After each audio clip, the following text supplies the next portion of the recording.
नमस्कार आदरणीय दर्शकबिन, कार्यक्रम निर्वाचन पर्यवेक्षण विशेषमा यहाँहरूलाई हार्दिक स्वागत छ।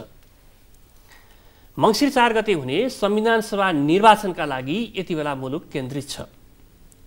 लगभग निर्वाचनका सबै तयारी पूरा भएको छ। सरकारले निर्वाचनमै केन्द्रित गर्नका लागि आफ्ना कर्मचारीहरूलाई 5 दिनको बिदा समेत घोषणा गरेको छ। उम्मेदवारहरू मतदाताको घर दैलोमा पुगिरहेका छन् र आफूलाई मत दिन अपिल गरिरहेका छन्। निर्वाचनका क्रममा आचार संहिता उल्लङ्घन भएका खबरहरू पनि त्यत्तिकै आइरहेका छन्। सँगसँगै आचार संहिता उल्लङ्घन हुन्छ या हुँदैन, कस्तो खालको निर्वाचन नेपालमा हुन गइरहेको छ भनेर निर्वाचनको पर्यवेक्षण गर्नका लागि नेपाली र विदेशी दुवै संस्थाहरू नेपालमा यतिखेर केन्द्रित छन्।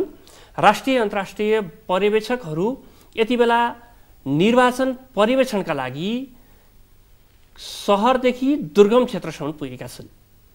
हामी आजको यो कार्यक्रम निर्वाचन पर्यवेक्षणका सन्दर्भमा अन्तर्राष्ट्रिय पर्यवेक्षकहरूको भूमिका कतिको महत्त्वपूर्ण हुन्छ र त्यसले के खालको असर निर्वाचनका क्रममा छोड्छ, यो विषयमा कुराकानी गर्नेछौँ।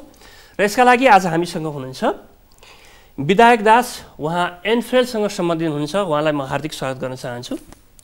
त्यसै गरी हामीसँग हुनुहुन्छ डाक्टर गणेश गुरुङ, उहाँ चाहिँ डेमोक्रेसी एन्ड इलेक्सन वाचसँग सम्बन्धित हुनुहुन्छ, यहाँलाई पनि कार्यक्रममा स्वागत गर्न चाहन्छु। त्यसपछि हुनुहुन्छ सुबोध प्याकुरेल, उहाँ इन्सेका अध्यक्ष पनि हुनुहुन्छ, यहाँलाई हार्दिक स्वागत गर्न चाहन्छु। म सबैभन्दा पहिला सुरु गर्न चाहन्छु तपाईँबाट सुबोध सर। अन्तर्राष्ट्रिय पर्यवेक्षणको जरुरी किन पर्यो, किन आवश्यक पर्छ यस्तो खालको पर्यवेक्षण? हाम्रो देशको चुनावको सन्दर्भमा भन्नुहुन्छ भने अन्तर्राष्ट्रिय पर्यवेक्षणको आवश्यकतै छैन। नेपालको सन्दर्भमा भन्नुहुन्छ भने नेपालीहरूको पनि पर्यवेक्षणको कुनै औचित्य छैन। किन छैन भन्नुहोला भने म त पञ्चायत कालमा वासुदेव ढुङ्गानाको नेतृत्वमा निर्वाचन पर्यवेक्षण नागरिक समितिमा पनि काम गरे। त्यसपछि राष्ट्रिय निर्वाचन पर्यवेक्षण समितिमा पनि काम गरे। 64 सालको संविधान सभाको चुनावमा नेमा राष्ट्रिय निर्वाचन अनुगमन सञ्जालमा पनि त्यसको पनि नेतृत्व नै गरे। हाम्रो पर्यवेक्षणलाई जबसम्म राष्ट्रिय निर्वाचन आयोग र राष्ट्रिय मानव अधिकार आयोग यो दुईटा संवैधानिक आयोगसँग साझेदारीमा लग्न सकिँदैन तबसम्म हामीले देखेको कुरा, हामीहरूले सप्रमाण प्रस्तुत गरेका कुरा आजसम्म कहिले पनि राष्ट्रिय निर्वाचन आयोगले त्यसलाई मान्यता दिएको अथवा त्यसलाई टेकेर कारबाही गर्न सकेको छैन। गएको 64 सालको निर्वाचनमा त महामहिम जिमी कार्टरले 12.5 नबद्दै कायदाबो चुनाव भनिदिइसक्नु भएको थियो।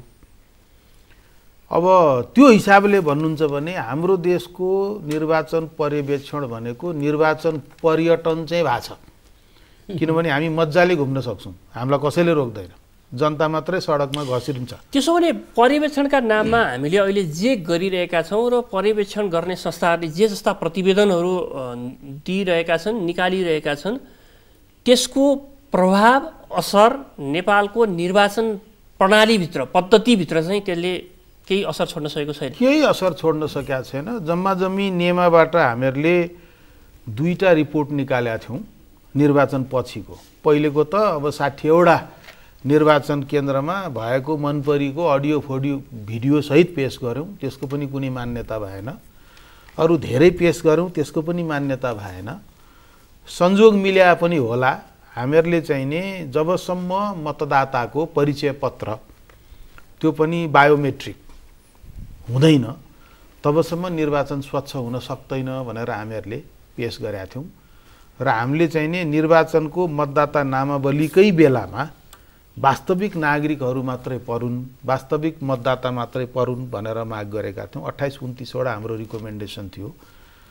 त्यसमध्ये त्यो मतदाता परिचय पत्रको कुरालाई राष्ट्रिय निर्वाचन आयोगले स्वीकार गर्न सक्यो, तर त्यसको पनि के दशा छ हामीलाई थाहा छ। एउटै कुरो के छ भने अन्तर्राष्ट्रिय पर्यवेक्षक र राष्ट्रिय पर्यवेक्षक यो दुईटाको बिचमा समन्वय भएपछि धेरै ठुलो गन्जागोल गर्नेले चाहिँ आँट गर्दैन। किनभने भोलि निर्वाचन पछि राष्ट्रिय र अन्तर्राष्ट्रिय दुवैले मिलेर यो किसिमले यो निर्वाचन चाहिँ नि उपयुक्त भएन, स्वच्छ भएन भनेपछि त्यसले एउटा ठुलै नैतिक दबाब चाहिँ पर्छ। यसको सैद्धान्तिक पक्षमा फर्कने हो भने चाहिँ पर्यवेक्षण त्यो चाहे राष्ट्रिय स्तरबाट भएको होस् चाहे अन्तर्राष्ट्रिय स्तरबाट भएको हो, त्यसले निर्वाचनलाई स्वच्छ र निष्पक्ष बनाउनका लागि, स्वतन्त्र बनाउनको लागि भूमिका चाहिँ खेल्छ होइन। अब हामी कहाँ कति कार्यान्वयन भयो भएन भन्ने कुरा एउटा पक्ष होला, तर त्यसको सैद्धान्तिक पाटोमा गएर कुरा गर्ने हो भने चाहिँ त्यसको महत्त्व चाहिँ छ। त्यसको महत्त्व छैन मैले भने होइन, महत्त्व छ। राष्ट्रिय पर्यवेक्षक र अन्तर्राष्ट्रिय पर्यवेक्षकको बिचको समन्वय मैले अघिदेखि दोहोऱ्याइ तेह्राइ भनिरहेको छु नि। अन्तर्राष्ट्रिय पर्यवेक्षकहरूले टेक्निकल कुरा मात्रै हेर्छन्, प्राविधिक। उनीहरूलाई के थाहा भन्नुहोस् न, बुथ कब्जा भइसक्यो, अगाडि 20 जना घुमी घुमी गएछन्, भोट हाल्छन्, फर्किन्छन्, पछाडि बस्ने लाइन लागेर बसिया छ। एउटा यो देशको भाषा पनि नजान्ने, संस्कृति संस्कार पनि नजान्ने, केही कुरो नबुझेको परचक्रिय उभिएर हेर्दा त मान्छे गइरहेछ, मतपत्र पनि लिइरहेछ, भोट पनि हालिरहेछ, नङमा मसी पनि दलिरहेछ, कायदा हो नि त। भोटको टर्नओभर हेऱ्यो 60, 70, 80% भयो, राम्रै भयो नि। त्यसकारण त्यो समन्वय एउटा हुन सक्नु पर्यो। र त्योभन्दा पनि महत्त्वपूर्ण कुरा के हो भने यही निर्वाचनको सन्दर्भमा हाम्रो कोड अफ कन्डक्ट, निर्वाचन आचार संहिताको जसरी उल्लङ्घन भइरहेछ त्यो दुई खालले भइरहेछ।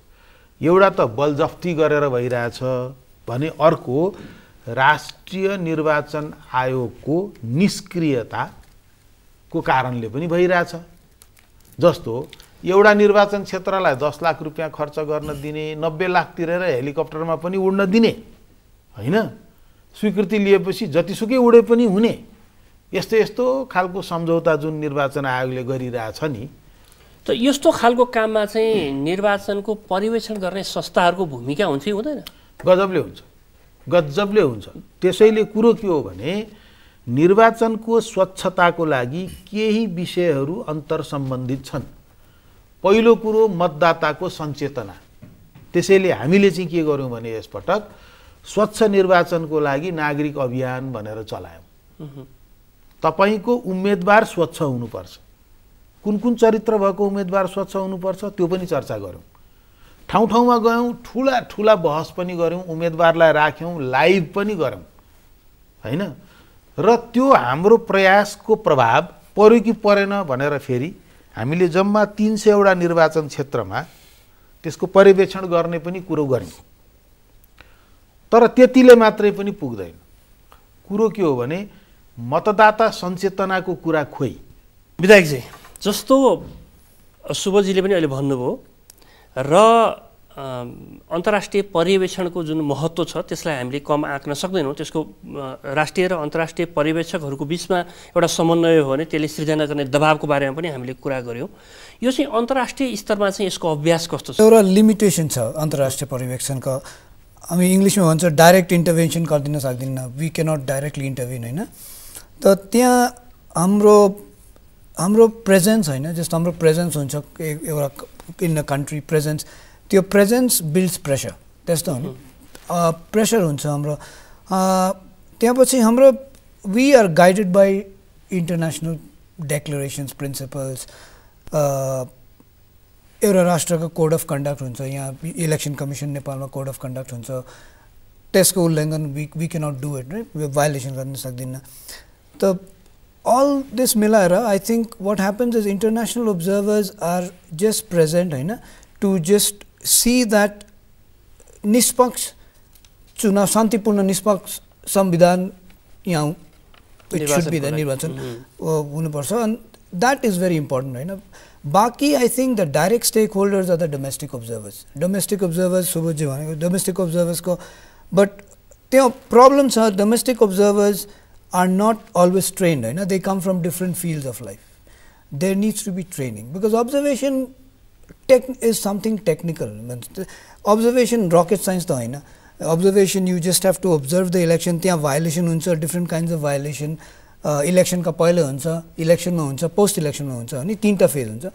त तीनटा फेज में त international observers हाम्रो we don't have the जस्तो इंग्लिश में wherewithal हाम्रो त्यस्तो arrangement छैन, but domestic observers are present in the country होइन, throughout त्यो तीनटा फेज में, pre election को पूरा फेज में preparation, right त्यहाँ even before election commission decide गर्छ कहिले इलेक्सन हुन्छ त्यसको अगाडि they are here from that time on till post election they are here होइन त they have a larger time to observe this process then international observers. अब यो अन्तर्राष्ट्रिय पर्यवेक्षकको जुन महत्त्वको हामीले कुरा गऱ्यौँ त्यसपछि यो को प्रति उत्तरदायी हुन्छ? पहिला त election commission election management body भनेको यहाँ नेपालमा इलेक्सन कमिसन नेपाललाई सबमिट गर्छ त्यहाँ रेकमेन्डेसन सुझाव हुन्छ सुझावमा we give a lot of kind of होइन the dos and don'ts changes reforms त्यस्तो इलेक्सन लिगल रिफर्म हुन्छ भोटर एडुकेसनमा हुन्छ पोलिटिकल पार्टिज रिफर्म कस्तो हुनुपर्छ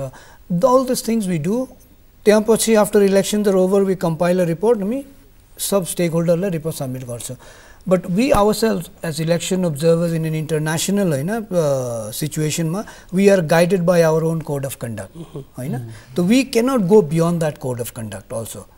अब राष्ट्रिय र अन्तर्राष्ट्रिय पर्यवेक्षणको बिचमा हुनुपर्ने समन्वय अघि सुब्बाजीले भन्नुभयो उहाँले पनि भन्नुभयो यो दुईवटा पक्षका बिचमा समन्वयको आवश्यकता चाहिँ कसरी औल्याउन सकिन्छ?